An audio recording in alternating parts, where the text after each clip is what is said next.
बलहीन को ये प्राप्त नहीं होती आत्मा। इसलिए बलशाली बनने के लिए, हष्ट पुष्ट बनने की भी ज़रूरत है। तो एक सन्यासी को मुख्य तौर पर किन किन नियमों का पालन करना पड़ता है? कि ब्रह्मचर्य का अर्थ केवल सेक्स कंट्रोल नहीं है। जीवन में उसको आचरण कर लेंगे, जीवन में उतार लेंगे तो निश्चित ही वो सेक्स कंट्रोल जो छोटी सी बात है वो अपने जीवन में आ ही जाएगी। गीता में कहते हैं कि जो धर्म के अविरुद्ध काम है वो मेरा स्वरूप है, तो रोकने की बात नहीं है। तो सच पूछो तो मैंने अपना एक घर छोड़ा तो मुझे हजारों लाखों घर मिल गए। मैंने कुछ लोगों को अपने लोगों को छोड़ा तो मुझे सारे संसार के लोग अपने दिखाई देने लग गए। अब मैं कहीं भी जाता हूँ तो मुझे अपनापन लगता है। नमस्कार दोस्तों, मैं हूं हिमांशु भट्ट। आज हमारे साथ है बलराम मुनि जी, जो राम तीर्थ मिशन हिमाचल प्रदेश के पीठाधीश्वर हैं। और ये एक ऐसे साधु हैं जो वैदिक शिक्षा और आधुनिक शिक्षा को एक साथ लेकर चल रहे हैं और पीएचडी कर रहे हैं। स्वामी जी, आपको मेरा प्रणाम। नमस्कार। देखिए, हर किसी के जीवन में एक घटना घटित होती है जिसके बाद वो सन्यास के इस मार्ग पर चलता है। क्योंकि जितना सरल ये मार्ग दिखता है बाहरी दुनिया से, उतना सरल नहीं होता है। तो आपके इस सन्यास के मार्ग पर चलने की प्रेरणा क्या है और क्यों आपने सन्यास के इस मार्ग को अपनाया? जी, बहुत अच्छा प्रश्न है आपका। निश्चित ही प्रत्येक कार्य के पीछे कोई ना कोई घटना छुपी होती है, कोई ना कोई रीज़न होता है। हम यहाँ आए हैं तो अकारण नहीं आए। संसार में जो कुछ भी घटित हो रहा है सब सकारण है, कोई ना कोई रीज़न होता है। और इसके पीछे मेरे को लगता है कि ईश्वरीय प्रेरणा होती है, ईश्वरीय सत्ता होती है, जिसके कारण हम अपने को उस ओर लेके चलते हैं। तो निश्चित ही इसके पीछे ईश्वर का मार्गदर्शन और ईश्वर की प्रेरणा रही होगी, तो हमको इस ओर लाया, अच्छे मार्ग पर लाया। तो कितने साल की आपकी आयु रही होगी जब आपने सन्यास लिया? मैं बहुत छोटा सा था और बचपन में मेरे को इतना ज़्यादा बोध भी नहीं था। साधु संतों के संग में आया और उनके मार्गदर्शन में रह करके शिक्षा अध्ययन की, संस्कृत की पढ़ाई की, अनेक कार्य किए और हमारे अनेक कार्य चल रहे हैं। जो छोटे छोटे सन्यासी हैं, जो जिनकी उम्र थोड़ी होती है, उनको हम प्रेरणा देते हैं कि आप शिक्षा अर्जन करो, शिक्षित बनो, ताकि समाज का आप कल्याण कर सको, समाज का उद्धार कर सको। किस वर्ष में आपने सन्यास लिया? लगभग में 2004 में। 2004 में। और बड़ा अखाड़ा से आप कब जुड़े? जी, श्री पंचायती अखाड़ा बड़ा उदासीन से मेरा संबंध उसी समय हुआ और उसी का मैं साधु हूँ, सन्यासी हूँ। तो महाराज जी, जब कोई भी व्यक्ति सन्यास के इस मार्ग पर पहली बार चलता है, यानी कि जब वो पहली बार यहाँ कदम रखता है, तो क्या क्या दिक्कतें उसे का सामना करना पड़ता है? सन्यास का अर्थ ही होता है कि अब कोई दिक्कत मेरे जीवन में न रही, अब मेरी कोई अभिलाषाएं न रही, अब मेरी कोई शिकायत न रही। और जब जीवन में शिकायत ही नहीं रहेगी तो कोई भी दिक्कत आती रहे, उससे कोई फ़र्क नहीं पड़ता। सन्यास का अर्थ ही होता है कि अब मेरा जीवन अपने लिए न होकर के समष्टि के कल्याण के लिए है। ईश्वरीय सत्ता के अनुसार हमारा जीवन व्यतीत होगा और समष्टि के कल्याण के लिए, लोक कल्याण के लिए हम कार्य करेंगे। आप एक बहुत छोटी उम्र में सन्यासी बने, आपने सन्यास लिया, आप साधु बने। तो एक सन्यासी को मुख्य तौर पर किन किन नियमों का पालन करना पड़ता है? सन्यासी के अनेक नियम हैं और उन नियमों के अनुसार, जैसे संप्रदाय हैं, अनेक संप्रदाय, उदासीन संप्रदाय से मैं दीक्षित हूँ। तो हमारे आचार्य जो हैं, उदासीन आचार्य जगतगुरु श्री चंद्र भगवान हैं, उनके अनुसार हम उनके जो नियम है, जैसे मात्रा शास्त्र में अनेक उन्होंने पद्धति बताई, भक्ति ज्ञान समुच्चय के अनुसार अपना जीवन व्यतीत करना। आपके जीवन में भक्ति हो और भक्ति के साथ ज्ञान भी हो, अर्थात आपके जीवन में साधना भी होना चाहिए, आपके जीवन में ज्ञान भी होना चाहिए। और जब साधना ज्ञान दोनों चीज़ होंगी, भक्ति ज्ञान दोनों चीज़ होंगी, तभी आप साधना के पथ पर और उच्च शिखर पर आगे आगे बढ़ोतरी करते जाएंगे। आप सन्यास के मार्ग पर हैं, तो जाहिर सी बात है कि जो भौतिकवादी दुनिया है, भौतिकवादी वस्तुएं हैं, उनसे छुटकारा पाना बहुत बड़ी चुनौती होती है। आप लोग किस तरह से, देखिए, हम समाज में देखते हैं बहुत से साधु संत हैं, बड़े बड़े साधु संत हैं, लेकिन कई बार ऐसा होता है कि कई साधु संत इस भौतिकवादी समाज को नहीं छोड़ पाते, उन भौतिकवादी वस्तुओं को नहीं छोड़ पाते। तो एक सन्यासी के तौर पर कितनी बड़ी ये चुनौती है कि इन भौतिकवादी वस्तुओं को छोड़ना। इसको इस तरफ से ना देखें कि ये चुनौती है, इसको इस तरफ देखें कि हमें अवसर मिला है। किस प्रकार का अवसर कि इन भौतिकी पदार्थों के बीच में रहकर, भौतिकवादी लोगों के बीच में रहकर किस प्रकार आप ईश्वर से जुड़े रह सकते हैं, यही तो सबसे बड़ी साधना है जी। इसको छोड़ना नहीं है, छोड़ा भी नहीं जा सकता कि कितना छोड़ेंगे आप, जहाँ भी जाएंगे संसार आपके पीछे जाएगा। सदुपयोग करना है। हाँ, तो इसको महापुरुष कहते हैं, इसको छोड़ना नहीं है, इसको समझना है। और जिसने इस विधि को समझ लिया कि आप भीड़ के बीच में बैठ कर के भी ध्यान लगा सकें, उस पद्धति को यदि आपने समझ लिया, जान लिया, तो आप पक्के साधु बन गए। ये बात तो है। आप वैदिक संस्कृति, वैदिक शिक्षा के साथ साथ आधुनिक शिक्षा को भी साथ लेकर चल रहे हैं। जी। तो आप थोड़ा हमें अपनी शिक्षा के बारे में बताइए कि कहाँ कहाँ से आपने शिक्षा ग्रहण करी है और वर्तमान में आप अगर पीएचडी कर रहे हैं तो किस विषय से कर रहे हैं? हाँ, तो मैं वाराणसी में गुरुओं की सन्निधि में रह करके, उनकी सामीप्य रह करके और उनके अनुसार, उनके बताए हुए मार्ग का अनुसरण करते हुए बड़ी मेहनत के साथ हमने संस्कृत का अध्ययन किया, वेदांत का अध्ययन किया, न्याय का अध्ययन किया। अभी जो काशी विद्युत परिषद के जो अध्यक्ष अभी नियुक्त हुए हैं प्रोफेसर वशिष्ठ त्रिपाठी गुरु जी, उनसे भी मैंने न्याय का अध्ययन किया। पूर्व में जो गुरुदेव रामयतन शुक्ल जी, उनसे अध्ययन किया। तो अनेक प्रकार से मैंने वहाँ रह करके संस्कृत की जो वैदिक संस्कृति है हमारी, जिसके अनुसार हमारा जीवन होना चाहिए। मैं तो कहता हूँ प्रत्येक हिंदू को, प्रत्येक सनातनी को संस्कृत अनिवार्य पढ़ना चाहिए। हमारे वैदिक की जो ब्राह्मण हैं, जो वहाँ पर रह करके उनका जीवन आप देखो जा करके, छोटे छोटे जो ब्राह्मण के बालक हैं वो अध्ययन करते हैं, सब कुछ त्याग करके, चटाई पर आसन लगा करके, और गर्मी इतनी पड़ती है महाराज, तो इतनी कठिन परिस्थिति में रह करके भी वो वेद का अध्ययन करते हैं, वेद की संस्कृति का अध्ययन कर रहे हैं। सबसे बड़ा परोपकार तो हमारी संस्कृति के ऊपर वो लोग कर रहे हैं, वो ब्राह्मण बच्चे कर रहे हैं, जिनके कारण आज हमारी संस्कृति जीवंत है। तो हमको भी अवसर मिला इस प्रकार से अध्ययन करने का। मैं तो अपने आप को सौभाग्यशाली मानता हूँ। आप पीएचडी किस विषय से कर रहे हैं? मैं पीएचडी कर रहा हूँ मात्रा शास्त्र को विषय बना करके। अच्छा। आचार्य श्री चंद्रदेव का एक छोटा सा ग्रंथ है मात्रा शास्त्र, उसमें मेरा विषय है मात्रा शास्त्र में वर्णित दार्शनिक चिंतन और उसकी आधार भूमि। तो जितने भी वेद हैं, उपनिषद हैं और उससे संबंधित ग्रंथ हैं, सब उसमें आ जाएगा। तो उससे संबंधित जो भी दार्शनिक चीज़ें हैं, जैसे ब्रह्म का स्वरूप क्या है, माया का स्वरूप क्या है, जगत का स्वरूप क्या है, जगत में किस प्रकार से व्यवहार किया जाए, उस सारी बातों का उल्लेख उसमें किया जाएगा।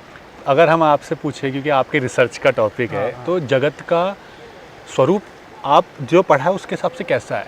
जगत का स्वरूप यदि एक शब्दों में कहें तो जो अनित्य है, जो अनित्य का मतलब जो परिवर्तनशील है, जो असत है, जो क्षण क्षण बदल रहा है, गच्छति इति जगत, जो जा रहा है, हाथ से फिसल रहा है। जैसे आप मुट्ठी में गंगा जी का जल पकड़ें और उस जल को पकड़ने की कोशिश करें, उस जल को पकड़ नहीं सकते। ठीक इसी प्रकार से ये जगत है, हम कितना इसको पकड़ने की कोशिश करते हैं, कितना समेटने की कोशिश करते हैं। आधुनिक काल में देखो लोग भाग रहे हैं अर्थ के पीछे, भाग रहे हैं प्रतिष्ठा के पीछे, भाग रहे हैं पद के पीछे, कितना पकड़ने की कोशिश कर रहे हैं, फिर पकड़ में नहीं आता। इसी का नाम है जगत। जो पकड़ में ना आए, जो हमेशा परिवर्तनशील है, उसका नाम जगत है। और यहाँ इस जगत में जो परिवर्तनशील है, जो कभी पकड़ में ना आए, उसमें व्यवहार कैसा होना चाहिए इंसान का? हाँ देखो, बहुत बड़ी बात कही आपने। व्यवहार को ही तो ठीक करना है हमें। हमारा वेदांत कहता है यदि कुछ आपको ठीक करना है तो व्यवहार को ही ठीक करना है, क्योंकि ब्रह्म स्वरूप तो आत्मा है, उसको ठीक नहीं करना, वो तो शुद्ध बुद्ध नित्य स्वरूप है, उसको ठीक नहीं करना। शरीर से संबंधित जितने भी व्यवहार हैं हमें उसे ठीक करना है, क्योंकि यदि हमारा व्यवहार ठीक हो गया, हमारा आचरण ठीक हो गया, तो सब कुछ ठीक हो जाएगा। क्योंकि व्यवहार से ही हमारे विचार निर्मित होते हैं और विचार से ही हमारा जीवन निर्मित होता है। आपने व्यवहार की बात की, शरीर से जुड़े व्यवहार की बात जी। और जैसा कि आप एक सन्यासी हैं और छोटी उम्र में सन्यास धारण किया, तो जाहिर सी बात है कि आप एक ब्रह्मचारी हैं। तो जब शरीर के व्यवहार की बात आती है तो उस शरीर के व्यवहार में ब्रह्मचर्य भी आता है। ब्रह्मचर्य क्या है और ब्रह्मचर्य क्यों जरूरी है और किस तरह से इस समाज ने ब्रह्मचर्य का गलत मतलब निकाला है। हाँ, ब्रह्मचर्य का अर्थ पहले समझना जरूरी है। ब्रह्मचर्य को समझने के लिए ब्रह्मचर्य का अर्थ है ब्रह्म जैसे चर्या, ब्रह्म जैसा आचरण। ब्रह्म कहते हैं ईश्वर को, ब्रह्म नाम ईश्वर का है, और ईश्वर जैसी हमारी चर्या हो जाए, अर्थात जो कुछ भी हम करें, जो कुछ भी हम व्यवहार करें, आहार करें, जो कुछ भी हम करें, हमें ऐसी फीलिंग हो हम नहीं कर रहे। क्योंकि यदि ऐसी फीलिंग होगी मैं कर रहा हूँ, अभिमान आ जाएगा, फिर आपके द्वारा जो भी होगा गलत होगा। और जब ऐसी भावना करेंगे मेरे द्वारा नहीं हो रहा, ये तो ईश्वर के द्वारा हो रहा है, तो फिर वो क्या हो जाएगा, वो सही ही होगा। आपके द्वारा जो कुछ भी होगा, ईश्वर की चर्या मान करके जो कुछ भी होगा वो शुभ ही होगा, अशुभ नहीं हो सकता। इसलिए ब्रह्मचर्य का अर्थ है ब्रह्म जैसा आचरण, ब्रह्म जैसे चर्या। यदि हम ब्रह्म जैसे मेरा हाथ भी उठा, तो मैं ये नहीं कहूँगा मेरा हाथ उठा, ईश्वर ने हाथ उठाया आशीर्वाद देने के लिए। और मैं यदि मेरा पैर भी बढ़ा आगे, तो मैं ये नहीं कहूँगा मैं चल रहा हूँ, ईश्वर चल रहा है। यही तो उपनिषद का सिद्धांत है जी, यही हमारे इस उपनिषद का सिद्धांत है कि आपकी व्यवहार, आपकी चर्या ईश्वर जैसी हो जाए। आपके अंदर से जो कुछ भी हो वो यह मान करके हो मैं नहीं कर रहा, ये सब ईश्वर कर रहा है, तो जो कुछ भी होगा फिर अच्छा ही होगा। और दूसरा अर्थ जो आप लोक में प्रसिद्ध है ब्रह्मचर्य का अर्थ है कि ब्रह्मचर्य का अर्थ केवल सेक्स कंट्रोल नहीं है। ब्रह्मचर्य का अर्थ है कि जो कुछ भी व्यवहार में हो वो ईश्वर के द्वारा ही हो रहा है, ईश्वर की आज्ञा के अनुसार ही हो रहा है। ऐसी यदि हम भावना से करेंगे तो सब कुछ शुभ ही होगा, अशुभ नहीं होगा। फिर हमारे जीवन में एक दिव्यता आ जाएगी, एक प्रकाश आ जाएगा। और उस ब्रह्मचर्य का पालन करने की आप बात कर रहे हैं ना, मैं तो कहता हूँ ब्रह्मचर्य को अपने जीवन में आचरण कर लो। और यदि हम जीवन में उसको आचरण कर लेंगे, जीवन में उतार लेंगे, तो निश्चित ही वो सेक्स कंट्रोल जो छोटी सी बात है वो अपने जीवन में आ ही जाएगी। तो कैसे उसे जीवन में और आचरण में उतारे? हाँ। और वो क्यों जरूरी है? वो इसलिए ज़रूरी है क्योंकि उसके बिना हमारा कुछ भी करना संभव नहीं है। क्योंकि उपनिषद में कहता है नाय आत्मा बलहीन लभ्यो, ये जो आत्म तत्व है बिना बलवान बने प्राप्त नहीं किया जा सकता। बलहीन को ये प्राप्त नहीं होती आत्मा। इसलिए बलशाली बनने के लिए, हष्ट पुष्ट बनने की भी ज़रूरत है। आज हिंदू समाज में जो विकृतियां आई वो इसी कारण से आई कि उन्हें कोई शिक्षा देने वाला नहीं रहा। जो हमारे धर्म गुरु हैं वो कहीं ना कहीं अभी चुपचाप बैठे हुए हैं। उनको जागृत होने की ज़रूरत है, लोगों को खुल करके बताने की ज़रूरत है कि आपको इस प्रकार से काम करना होगा। हमारा जब तक समाज बलवान नहीं बनेगा और हर प्रकार से समृद्ध नहीं बनेगा, न केवल शारीरिक समृद्धि बल्कि आपकी वैचारिक संपत्ति का भी संरक्षण करता है ब्रह्मचर्य। यदि आपका ब्रह्मचर्य है तो न केवल आपका शरीर स्वस्थ रहेगा बल्कि आपका विचार भी स्वस्थ रहेगा। आप विचारवान होंगे, आप ऊर्जावान होंगे, आप जो निर्णय लेंगे वो सामान्य निर्णय नहीं होंगे, वो दिव्य निर्णय होंगे। देखिए, ये जो पूरी प्रकृति है, ये संसार है, मानव जगत है, अगर ब्रह्मचर्य का पालन किया जाएगा तो ये निरंतर बढ़ता कैसे रहेगा? तो किस तरह से इसे नियंत्रित करा जाए ताकि ये सृष्टि भी निरंतर चलती रहे, ब्रह्मचर्य का भी पालन? जी, धर्मा विरुद्धु कामोसी भर्तर्षभ, धर्मा विरुद्ध भूतेषु कामोसी भर्तर्षभ। गीता में कहते हैं कि जो धर्म के अविरुद्ध काम है वो मेरा स्वरूप है, तो रोकने की बात नहीं है। इसको इस प्रकार से समझें कि ब्रह्मचर्य का जो धर्म के अविरुद्ध है उसको रोकना है, और जो धर्मानुकूल है वो तो स्वीकृत है हमारे शास्त्र में, उसके बिना तो है ही नहीं। और जो हमारा जो षोडश संस्कार है उसमें एक संस्कार है गर्भाधान संस्कार। गर्भाधान संस्कार, उसके बिना तो कुछ है ही नहीं। माने गर्भाधान भी यदि हम करें तो पहले पुरोहित को बुलाएं, ज्योतिषी को बुलाएं, गुरुओं को बुलाएं, उनसे पूछें कि हम संतति उत्पन्न करना चाहते हैं, आप विधान बताओ, आप शुभ मुहूर्त बताओ, आप हमें मार्ग बताओ कि किस प्रकार के हमारी संतति हो और हमारी संतति हमें सुख देने वाली हो, तो हम उस शुभ मुहूर्त में गर्भाधान संस्कार करने का महत्व है। तो ये तो आपके जो पीएचडी का विषय है उसमें आप ये सब चीज़ें पढ़ रहे हैं, लेकिन आप वैदिक शिक्षा और आधुनिक शिक्षा को साथ लेकर चल रहे हैं। एक समय था जब भारत में केवल वैदिक शिक्षा हुआ करती थी, वैदिक परंपराएं हुआ करती थी, लेकिन धीरे धीरे आक्रांताओं की वजह से, अंग्रेज़ों की वजह से ये पद्धतियाँ धीरे धीरे विलुप्त होती चली गई। हमारे नालंदा विश्वविद्यालय, तक्षशिला, इन्हें तबाह कर दिया गया। आज आप उन दोनों पद्धतियों को लेकर चल रहे हैं। दोनों पद्धतियाँ अपनी अपनी जगह आज के समय में कितनी महत्वपूर्ण है। अगर एक व्यक्ति केवल और केवल वैदिक संस्कृति का पालन करता है, उसे पढ़ता है, वैदिक शिक्षा ग्रहण करता है, और एक व्यक्ति जो केवल आधुनिक शिक्षा ग्रहण करता है, तो वो किन किन चीज़ों से वंचित रह सकता है? हाँ, बहुत अच्छा प्रश्न है। वैदिक संस्कृति और आधुनिक शिक्षा, मैं तो ऐसा मानता हूँ कि जो वैदिक सभ्यता, जो हमारी प्राचीन संस्कृति है, उसके बिना कोई काम ना हो सकेगा। और आधुनिक शिक्षा को केवल यदि हम लेके चलेंगे तो उसके बिना भी काम ना हो सकेगा। तो हम कहते हैं कि दोनों को लेकर के चलो। आज गर्मी लगती है तो पंखे की भी ज़रूरत है जी। और गर्मी लगती है तो एसी की ज़रूरत है, कहीं जाना हो एरोप्लेन की ज़रूरत है, गाड़ियों की ज़रूरत है। तो सबको लेकर के, पर ये ध्यान रखना है कि कहीं इस भीड़ में हम अपनी संस्कृति को तो नहीं खो रहे। कहीं ये जो दौड़ मची हुई है, ये जो भौतिकतावाद की, कहीं इस दौड़ में हम अपनी संस्कृति को पीछे तो नहीं छोड़ा है। ये भी हमें ध्यान रखना है। और जब हम दोनों का सामंजस्य बैठा करके चलेंगे, आज के ज़माने में फ्रिज भी है और हमारे जो पुराने समय में घड़ा भी था, तो दोनों चीज़ अपनाने की ज़रूरत है। घड़ा भी रखें आप अपने साथ में, फ्रिज भी रखें, क्योंकि जो घड़ा है वो फिल्टर का काम करता है। और पुराने ज़माने में तो जो भोजन बनता था मिट्टी के बर्तनों में बनता था, और आज का जो आधुनिक विज्ञान है वो कहता है आप वापस लौटो, और मिट्टी के बनाए हुए बर्तनों में ज़्यादा आपको स्वास्थ्य लाभ मिलेगा। तो इस प्रकार से विज्ञान भी अब हमारी जो भारतीय संस्कृति थी, भारतीय प्राचीन वैदिक परंपरा थी, उसके अनुसार हमारी संस्कृति की ओर लौट रहा है और उसको अपनाने की कोशिश कर रहा है। तो हम क्यों भागें उससे? ये बात है।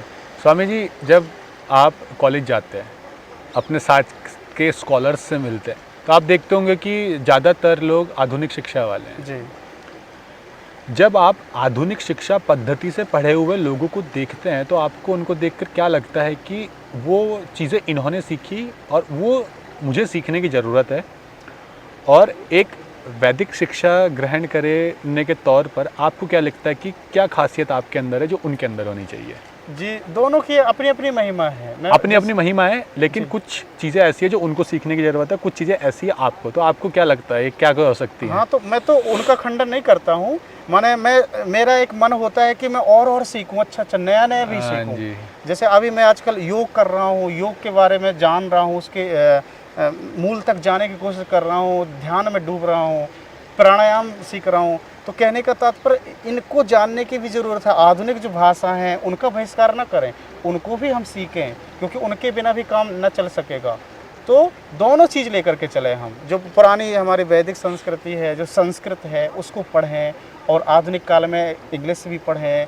सारे विषयों की जानकारी आपको होनी चाहिए।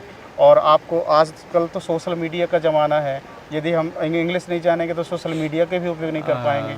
सारी चीज़ें जोड़ करके हम करें, एक साथ सबको लेके चला जाए, लेकर के चलें। अपनी संस्कृति, अपने धर्म, अपनी परंपराओं का सम्मान करें, पालन करें, लेकिन दूसरे का भी अपमान ना करें, उसका भी पालन करें, स्वीकृत करें।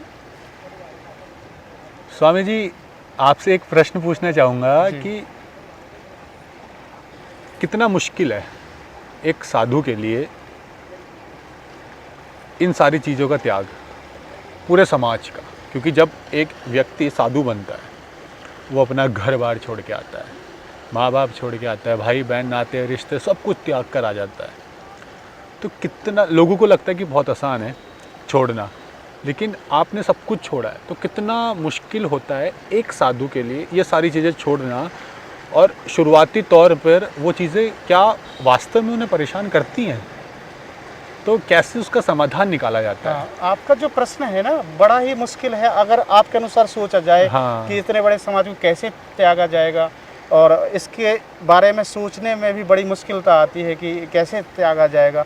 पर ध्यान रखना, इसको त्यागना नहीं, मैं जो आपको पहले भी बताया था कि इसको त्यागना संभव ही नहीं है, तो इसको अपना मान लें।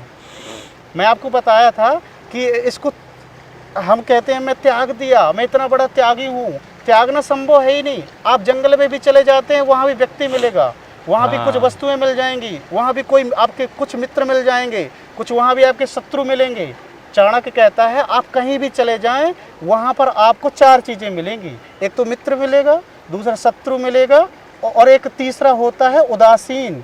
ना आपका मित्र होगा ना आपका शत्रु होगा, और चौथा होता है जो आपको कुछ मित्र भी है कुछ शत्रु भी है। तो इस प्रकार से 3 या 4 लोग आपको हर जगह मिलेंगे। तो इसको इस प्रकार करें कि मैं त्यागा नहीं हूँ, सबको मैंने अपना लिया। मैं तो ऐसे फीलिंग करता हूँ कि मैं कहीं भी जाता हूँ तो मैं उसे अपना मानता हूँ। मैंने तो सच पूछो तो मैंने अपना एक घर छोड़ा तो मुझे हज़ारों लाखों घर मिल गए। मैंने कुछ लोगों को अपने लोगों को छोड़ा तो मुझे सारे संसार के लोग अपने दिखाई देने लग गए। अब मैं कहीं भी जाता हूँ तो मुझे अपनापन लगता है कि ये जो स्थान है ये टूटा फूटा है, ठीक हो जाए। ये स्थान है, ये मेरा स्थान है, और मैं उसे ठीक करने की कोशिश करता हूँ। कोई भी लोग मिलते हैं, दुखी मिलते हैं, तो उनको मैं सुखी करने की कोशिश करता हूँ। मैं उनको कुछ बताता हूँ कि आप योग करो, इस प्रकार से आचरण करो, ताकि आपके जीवन में बदलाव आ जाए, ताकि आपके जीवन में कुछ परिवर्तन आ जाए। इस प्रकार से मैं सबको अपना कुटुंब मान लिया। इसलिए हमारी जो संस्कृति है ना, वो कहती है कि वसुधैव कुटुंबकम, परस्परम भावयन्तः, एक दूसरे से प्रेम करें, एक दूसरे के विचारों को समझें, एक दूसरे की भावनाओं का आदर करें। यही तो हमारी संस्कृति है। यही तो कहते हैं वसुधैव कुटुंबकम, सब अपने हैं आपके कुटुंब भी जन है। और इसी को लेकर के यदि हम चलेंगे तो निश्चित ही आपको कठिनाई नहीं आएगी। स्वामी जी, हम पूरे भारतवर्ष में जब साधु संतों की बात करते हैं तो बहुत कम साधु संत हमें शिक्षित मिलते हैं। और आज वो समय है जब लोग हमारे शास्त्रों से, पुराणों से, वेदों से दूर होते जा रहे हैं, और इनमें कई साधु संत भी हैं।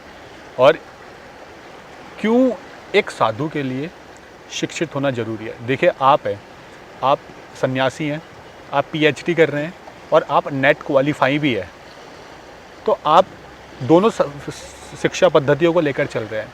तो आपसे जानना चाहूँगा, क्यों एक साधु के लिए आज के समय में शिक्षित होना ज़रूरी है? जी, ये आप बताइए। ये जो कह रहे हैं आज के समय में, हमारी तो प्राचीन परंपरा रही है, वैदिक काल से ही साधु संत पढ़े लिखे होते थे। वो अलग बात है कि उनके पास विश्वविद्यालय नहीं थे। और प्राचीन में भी देखें कि नालंदा विश्वविद्यालय, तक्षशिला जैसे विश्वविद्यालय थे, और उसके पूर्व में जाएंगे तो वो विश्वविद्यालय नहीं मिलेंगे, पर उनके पास में शिक्षा थी, उनके पास में विचार थे, और ऐसे विचार थे जिन विचारों के द्वारा उन्होंने आत्मभूत किया, आत्म साक्षात्कार किया। जो वेद हैं हमारे 4 वेद, इन्हीं महापुरुषों की तो आत्मभूति है, आत्मानुभूति है। उन्होंने आत्मानुभव किया, उन्होंने ऋचाओं को देखा, उन्होंने अपने जीवन में उसको उतारा। तो ये जो आप कह रहे हैं कि आज के युग में, मैं तो कहता हूँ प्राचीन काल से हमारे जो महापुरुष थे, पढ़े लिखे थे, विद्वान थे, उन्होंने ही पूरी दुनिया को मार्ग दिखाया, ना केवल भारतवर्ष को, अभी तो संपूर्ण विश्व को मार्ग दिखाने का काम यदि किसी ने किया है तो भारत के ऋषि ने किया है, और किसी ने नहीं किया। लेकिन आज के समय में हम देखते हैं ना, लोग इस ओर उतना ध्यान नहीं देते हैं। हाँ, इस ओर ध्यान नहीं दे रहे, पर मेरा मानना है कि इस ओर ध्यान देने की आवश्यकता है। यदि हम किसी जगह श्रम करने के लिए कहा जाए कि हम किस ओर श्रम करें अधिक से अधिक, तो हमको इस ओर श्रम करना चाहिए कि हमारे जो भारतीय संस्कृति है, संस्कृत है, और उससे संबंधित जो शास्त्र हैं, जो जैसे वेद हैं, उपनिषद हैं, षड दर्शन है, आस्तिक नास्तिक दर्शन, कोई भी दर्शन है, उन परंपराओं को जीवंत रखना। तो आज आधुनिक युग में मैं तो सभी युवाओं से कहना चाहूँगा कि सभी युवा इस ओर श्रम करें। वो जाने हमारे जो शास्त्र हैं, हमारे जो वेद हैं, उपनिषद हैं, उनको पढ़ करके तो देखें। और मैं कहता हूँ 1 पन्ना भी प्रतिदिन पढ़ें आप। आपको यदि नहीं लग रहा मन, तो धीरे धीरे करके मन भी लग जाएगा।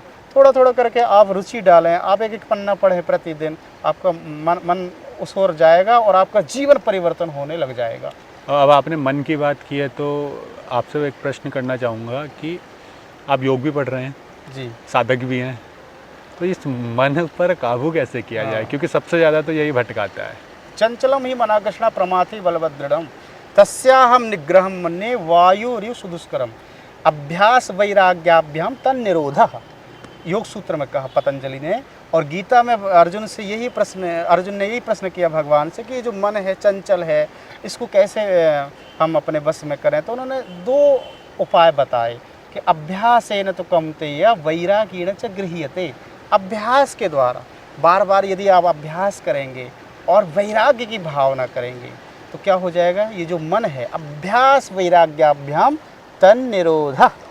अभ्यास और वैराग के द्वारा आप अपने मन को बस में कर सकते हैं, काबू में कर सकते हैं और सहज ही मन बस में हो जाएगा। तो उसके लिए बताई है पद्धति कि आप पहले प्राणायाम करो, आसन करो, और जब आप निरंतर इसका प्राणायाम का अभ्यास करेंगे, ध्यान रखना ब्रह्मचर्य जो आपने कहा था कि ब्रह्मचर्य की जो समस्याएं हैं आज आधुनिक जीवन में, इसी से सब सुलभ हो जाएंगी, इसी से सारी ये समस्याओं का समाधान संभव है, प्राणायाम से, योग से। क्या आप, जैसे हम कई साधु संतों को देखते हैं, बहुत पैसा है, लग्जरी लाइफ जीते हैं, और आप भी समाज में कई जगह जाते होंगे, तो कभी आपको नहीं लगता कि आपके पास भी पैसा होना चाहिए? कभी नहीं लगा? कभी नहीं लगा? मेरे पास पैसा है, ऐसी बात नहीं है जी। और ऐसे क्यों लगे कि बहुत सारा पैसा होना चाहिए? वो आपके कर्मों के आधार पर है, वो आ जाएगा, आपको सोचने की जरूरत नहीं है। जो आपके भाग्य में है, आप हिमालय में भी जा करके बैठ जाएंगे, वहाँ भी आ जाएगा। आपको इतना ज़्यादा चिंतन करने की जरूरत नहीं कि मेरे पास इतना आ जाए, स्वतः ही आ जाएगा। और जब आपके पास लोक कल्याण की भावना होगी कि मैं कुछ अच्छा करना चाहता हूँ, मैं कुछ बड़ा करना चाहता हूँ समाज के लिए, मैं लोक कल्याण करना चाहता हूँ, तो ध्यान रखना ये जो अदृश्य शक्तियाँ हैं ये आपके साथ में होती हैं और आपके सहायक होते हैं। फिर आपके कोई भी संकल्प, ये जो लग्जरी, ये तो बहुत छोटी चीज़ें हैं जी। ये तो आधुनिक जो चीज़ें हैं ये तो पीछे पीछे भागती हैं। बड़े बड़े सेठ आपके चरणों में बैठे होते हैं जब आप अच्छे साधक हो जाते हैं। जब आपका जीवन समष्टि के कल्याण के लिए सोचता है तो निश्चित मानिए फिर ये तो बहुत छोटी चीज़ें हैं। आप अदृश्य शक्तियों के बारे में कह रहे थे, इन अदृश्य शक्तियों को आप किस रूप में देखते हैं? हाँ, जो दिव्य आत्मा है या भगवान? देखो, जो हम चिंतन करते हैं, यदि हम शुभ चिंतन करेंगे तो शुभ अदृश्य शक्तियाँ होती हैं, वो हमारे सहायक होते हैं, क्योंकि उनके पास शरीर नहीं है। ये जो भौतिक शरीर उनके पास नहीं है, जैसे देव हैं, पितर हैं, गंधर्व हैं, किन्नर हैं, ये अशरीरी कहे गए हैं। तो अशरीरी होने के कारण वो कुछ कार्य नहीं कर पाते, कार्य का संपादन नहीं कर पाते। तो यदि आप शुभ संकल्पित होंगे, शुभ संकल्प से भरेंगे, तो आपके सहायक होकर के उस संकल्प को सिद्ध करने लग जाते हैं। और जैसे ही आप अशुभता से भरेंगे तो क्या होगा, जो आसुरी शक्तियां हैं, जो अदृश्य रूप में विद्यमान हैं, वो सब आपके सहयोगी बन करके आपके द्वारा कुछ ऐसा उल्टा पुल्टा करवाएंगी जिसकी आप कभी कल्पना नहीं किए होंगे। तभी तो ध्यान देना, कभी कभी कहते हैं मैंने इतना सोचा नहीं था कि इतना अच्छा मेरे से हो गया, हमने थोड़ा सोचा कि मेरे से इतना अच्छा हो जाए, पर उससे कहीं और अधिक अच्छा हुआ। और कभी कभी होता है किसी के द्वारा कुछ अप्रिय घटना घट जाती है, कुछ और अधिक घटना घट जाती है अप्रिय, तो उससे पूछो कि ये कैसे हो गया तुमसे, तुम तो बड़े शांत लगते थे, तो वो कहेगा कि मुझे अचानक क्या हो गया, मेरे द्वारा इस प्रकार का हुआ। तो इसका मतलब क्या हुआ, जो अदृश्य शक्तियाँ हैं उस व्यक्ति के सहायक हो जाती हैं, चाहे वो शुभ करे तो शुभ शक्तियाँ और अशुभ करे तो अशुभ अदृश्य शक्तियाँ उसके सहायक होकर के उससे अपना अपना काम करवाती हैं। स्वामी जी, आपका डेली रूटीन क्या रहता है? रोज़मर्रा का जीवन शैली क्या रहती है? और इसके साथ साथ ये भी जानना चाहूँगा कि इन अदृश्य शक्तियों का अनुभव क्या आपने वास्तव में अपने जीवन में कभी किया है? हाँ, तो मैं ये कहना चाहता हूँ, अदृश्य शक्तियों का जो अनुभव है ना, वो स्वयं अपने आप होगा। आप जैसा चिंतन करेंगे ना, चिंतन के अनुसार होने लग जाता है। जब आप योग के मार्ग पर धीरे धीरे बढ़ते हैं तो आप किसी का भी चिंतन करेंगे, उसके फ़ौरन आने लग जाएंगे। आप किसी के बारे में सोचेंगे, वो सामने से आता हुआ दिखाई पड़ेगा। तो इस प्रकार की भी घटना घटित होने लग जाती है आपके साथ, जो भी सोचने लग जाते हैं। देखो, यौगिक क्रियाओं में 7 चक्रों का वर्णन किया गया और उसमें एक चक्र है आज्ञा चक्र। तो हमारे ऋषियों ने कहा, यदि आप आज्ञा चक्र पर ध्यान केंद्रित करते हैं ना, दोनों भुवों के मध्य में जहाँ टिक्की बिंदी का स्थान है, तो इस स्थान पर यदि आप ध्यान केंद्रित करते हैं तो आपकी आज्ञा के अनुसार कार्य होने लग जाते हैं।